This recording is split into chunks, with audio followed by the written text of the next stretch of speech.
Katherine Johnson was born as Katherine Coleman on August 26, 1918 in White Sulphur Springs, West Virginia, to Joshua and Juliet Coleman.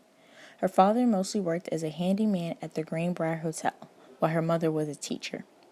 Katherine had 3 other siblings, and she was the youngest of the lot. As a young girl, Johnson loved to count. She counted everything from the steps she took on the road and even the steps she took to church. Johnson started high school at just 10 years old. She later went on to college at just 15 years old. Johnson went on to study math at West Virginia State College, but during this time, schools were segregated and blacks still couldn't go to school with white kids. When she graduated, she was handpicked to be one of 3 black students to integrate West Virginia's graduate schools. She was offered a spot at the state's flagship school, West Virginia University. On August 27, 2018, West Virginia University created a statue in honor of Katherine Johnson and the impact she has brought to the world and all of her accomplishments.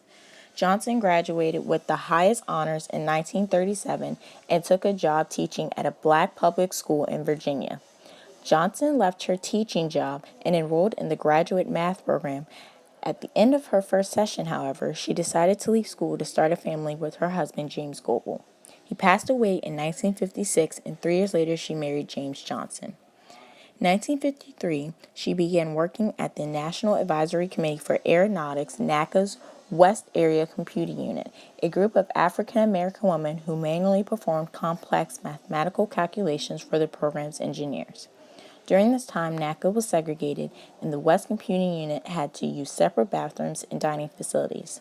That changed in 1958 when NACA was incorporated into the newly formed National Aeronautics and Space Administration, NASA, which banned segregation. At NASA, Johnson was a member of the Space Task Group. In 1960, she co-authored a paper with one of the group's engineers about calculations for placing a spacecraft into orbit. In 1962, as NASA prepared for the orbital mission of John Glenn, Katherine Johnson was called upon to do the work she would become most known for. The complexity of the orbital flight had required the construction of a worldwide communications network linking tracking stations around the world to IBM computers in Washington, D.C., Cape Canaveral, and Bermuda.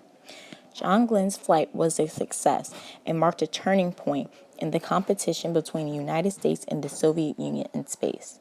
Katherine Johnson retired in 1986 after working at Langley for 33 years. Johnson acknowledged how much she enjoyed going to work every day despite what hardship she had to face along the way. In 2015, at age 97, Johnson added another extraordinary achievement to her long list. President Obama awarded her the Presidential Medal of Freedom, America's highest civilian honor. NASA's explanation of how Katherine Johnson changed the world is simply put as this. She was a simple girl from West Virginia who loved to count. Her love of mathematics took her well beyond her small world. Some could even say it took her from Earth all the way to the stars. She was a trailblazer, forging a path that would allow many others to follow in her steps.